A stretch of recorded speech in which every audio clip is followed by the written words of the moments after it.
Hello guys, welcome to Psychological Training channel. Today 31st October. అయితే ఈరోజు ఏ trade అయితే place అవ్వలేదు, మనకి ఏ ట్రేడ్ సెటప్ అవ్వలేదు. మనకి ఈరోజు చెప్తా. మార్నింగ్ అయితే గ్యాప్ అప్ ఓపెన్ అయింది, షార్ప్ సెల్లింగ్ వచ్చింది. షార్ప్ సెల్లింగ్లో కూడా ఇక్కడ ట్రాప్ అయింది. 9:15 క్యాండిల్ చూపిస్తే ఇవ్వండి. ఇక్కడ మీకు లాస్ట్ కీస్ కూడా ఉంచాను. ఏంటంటే 9:15 హై లో మార్క్ చేస్తాం. ఇటు సైడ్ బ్రేక్, అటు సైడ్ థియేటర్ తీసుకుంటారు.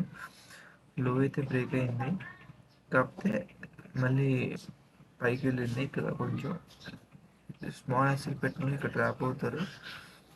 తర్వాత మళ్ళీ ర్యాలీ అయితే చూపించింది. దాని తర్వాత మార్కెట్ మొత్తం టైం పాస్ చేసింది, మూమెంట్ అయితే లేదు. నేను నా ప్లాన్ ఏంటంటే, నేను మీకు మా ప్లాన్ చూపిస్తున్నాను అండి. నేనేమనుకున్నానంటే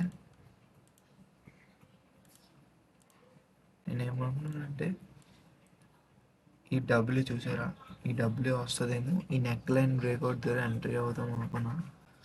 కానీ డబ్ల్యూ అయితే బ్రేక్ చాలా టైం పట్టింది. టైం కూడా ఇంపార్టెంటే. ఇప్పుడు బ్రేక్ ఎంతసేపులో బ్రేక్ అవుతుందని చాలా టైం పట్టింది.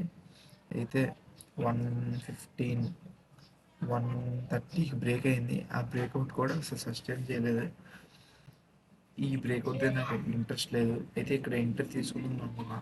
ఇక్కడ 5 minutes టైం ఫ్రేమ్లో చూపిస్తే 5 minutes టైం ఫ్రేమ్లో చూస్తే మీకు ఇక్కడ జోన్ ఉంటుంది. అయితే ఇక్కడ ఎంట్రీ తీసుకుందాం, ఇక్కడ కూడా అయింది. అయితే నేను అప్పుడు ఫిబొనాచి డ్రా చేశాను. Top to bottom Fibonacci draw చేస్తే కరెక్ట్ 0.5 దగ్గర అది రెసిస్టెన్స్ అవుతుంది. రెసిస్టెన్స్ యాక్ట్ అయింది. ఇంకా నేను ట్రేడ్ అయితే తీసుకోలేదు. ఇది 31st October అయితే ఇలా ఉంది.